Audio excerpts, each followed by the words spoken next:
Hi, this is Jar Citizen Gamer. I wanted to go over something that came out last Thursday for Star Citizen. They revealed their 2.0 flight model and how it's going to change the dynamics of the way that ships fly in game. Now, I have been a very vocal critic of control interfaces, the balance that needs to be achieved between all controller types that a player chooses. But another issue that I mentioned was how I said that right now that Star Citizen has some of the worst stick implementation I've ever seen. And it's largely in part to the very twitchy nature of the current flight engine and how it seems to act more like an FPS than an actual flight sim. Well, here they went ahead and covered a whole variety, and I'll leave links below if you haven't already seen it. Basically, where they went over the whole thing and laid it out for us about the major change that's coming. And one of the most beautiful things they could have said is removal of the XML files for calculations, not arbitrary numbers, but everything based on weight and thrust values, just like we wanted. And that's going to change a lot right there alone. Now, what they're doing, one of the things they're doing here is they're adding in 3 new kinds of flight modes. One is called precision mode. And what precision mode is, it's you activate it when you're going to land or when you need to make very small kind of maneuver, say that you're mining in an asteroid field and you need to move the ship just a little. Precision mode, that's what you want. This is going to help reduce that herky-jerky kind of landing issue we've been having. So it'll also make it easier to land on carriers and other things like that. We have SCM mode, that's space combat maneuvering.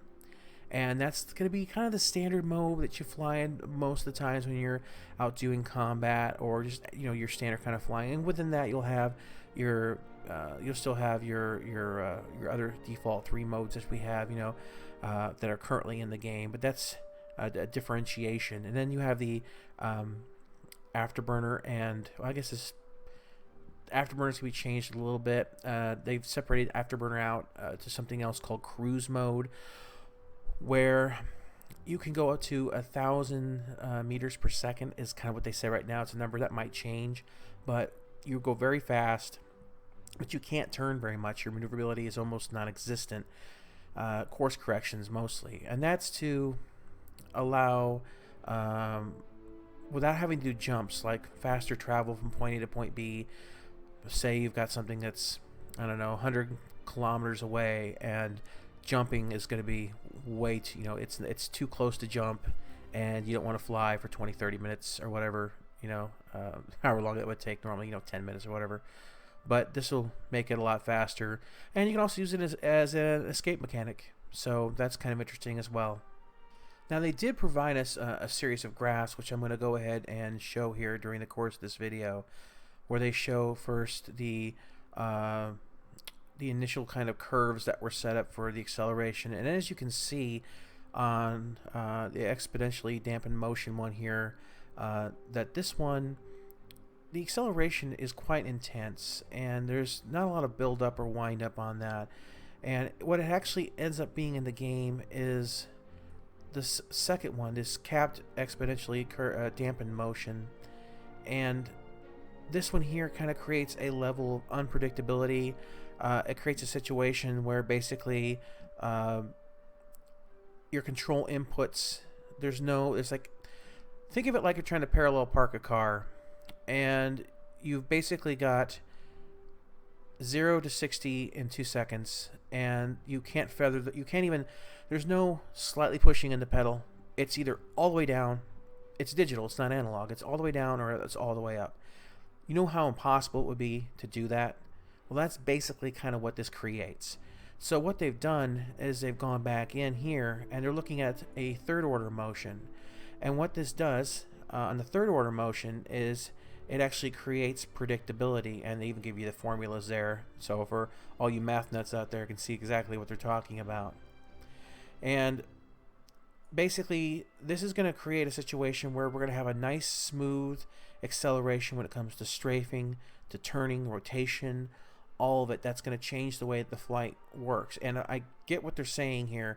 And to me, if they can pull this off, this is going to make the game fly the way that we've wanted it to. Now, the reason they've changed to a third order motion instead of a second order motion is, you can see here on the next slide, the second order motion, it's a very simple control model, but it creates a very mechanical and stiff movement. Everything's very kind of linear, and it doesn't have a very natural feel to it. And this is why they decided to go ahead and change it to what you saw on the previous slide. And I think that's definitely the best way to go. Another key factor of this is that they're actually going to be moving most of the power back into the engines, even when it relates to thrusters. They're going to be, how it's been working is that your engine almost had zero real world effect on your thruster output. Everything was seen to be that the thrusters were almost 100% of your space flight. And for a while they were kind of saying that your main engine was only used for super cruise, but didn't really feel good about that. I don't think a lot of us did. Now they've changed it back that basically your thruster power comes from your main engine. And while that's important with the thruster shunting, is that if your main engine takes damage, that's going to affect the amount of power that your thrusters get, which once again is going to affect how your ship flies. So this kind of creates these interdependent systems, which I think adds a lot more realism to the game. And I'm very interested to see how they pull that off. Now, of course, they are going to be adding gyros to the ships, apparently, and these are going to be used for very slow, low-level kind of maneuvers. For if the ship is very damaged, you can still change your pitch, change your rotation through the gyros. It won't be very fast. It definitely won't be worthy of dogfighting, but it'd be enough just to kind of like, if you've got just enough thrust to push yourself forward, and gyros just to get you oriented, you can probably get to where you're going in a couple hundred years. And but at least you can still, maneuver around, and that's an important change as well. Now, what they get into next is they talk about the ideal third order velocity, and this relates to a lot of the way the ship is going to handle as it begins to take more damage. And they first of all, they give you an ideal curve that you would want to have when flying the ship. Now, as things start to happen, as they say, error, as thrusters, there's thruster error, there's damage. You end up with, as the second third order velocity graph here shows, with it's kind of heading towards the same direction, but with a lot of unpredictability.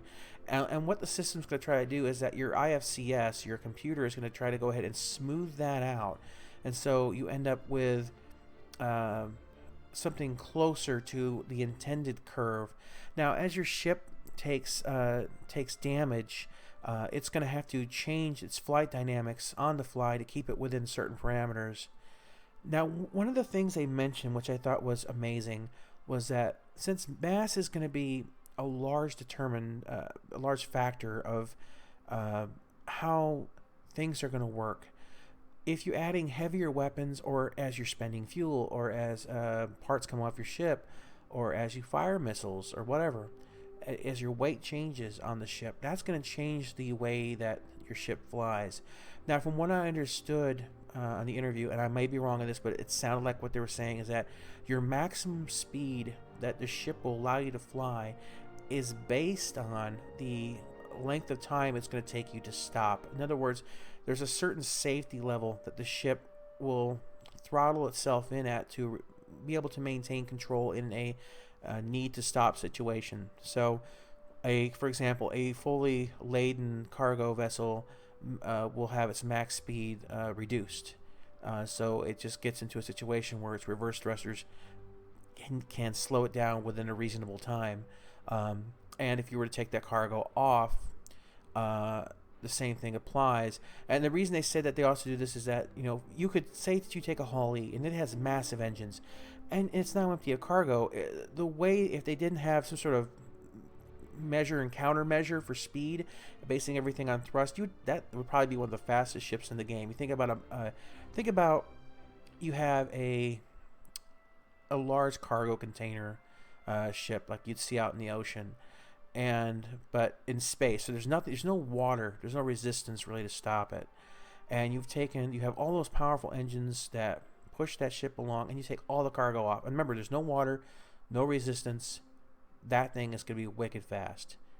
And so by basically creating this thrust, counter thrust kind of idea, they kind of create an adjustable on the fly dynamic of how fast your ship is going to fly based upon its current mass and what the ship can handle. And I think that's interesting because that's going to change the way that you approach everything. Do I want more armor in my ship? Do I really want this big heavy gun? Do I want to go lighter? And I like those kind of things because that's the kind of layering and that's the kind of depth when you're building out a loadout on a ship that you want to see. And I really look forward to seeing how that's going to work, especially when people start running things in Arena Commander or in the Persistent Universe testing grounds. And I think that's going to be a lot of area for wonderful experimentation. Now, of course, something to keep in mind as they develop this is that all your ships that you have currently, and if anything you've flown, they're not going to fly the same at all after this change. Everything's going to be handling completely different, and it's going to take them a little while to tweak things. But I think this is really for the best. I think you're going to see ships change. I really think the Cutlass is going to come out of this like a champ, with the ability for that ship to swing its engines completely backwards. That gives its thrust, if it's basing its max thrust off of what it can handle for braking, then the Cutlass, since it can flip its engines around completely, is going to have extremely good top speed, in my opinion. And I think you're going to see other things like that, other ships, like you're going to see the Vanguard and the new Aegis Saber. Those engines have reverse, from what I understand.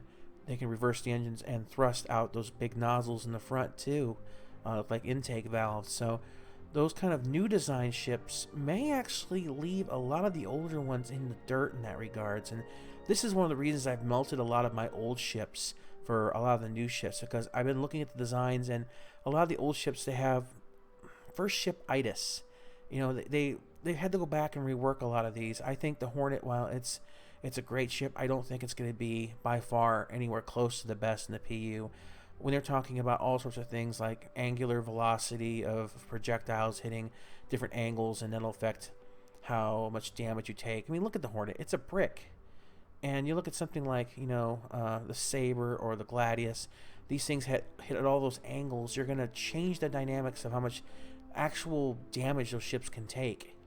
And, so there's a lot of things that are coming down the pike. But as I said, I've got rid of most of my early ships because of that kind of reason. I see that they're going to have to go back and revamp a lot of those. But aside from that, that's way off subject.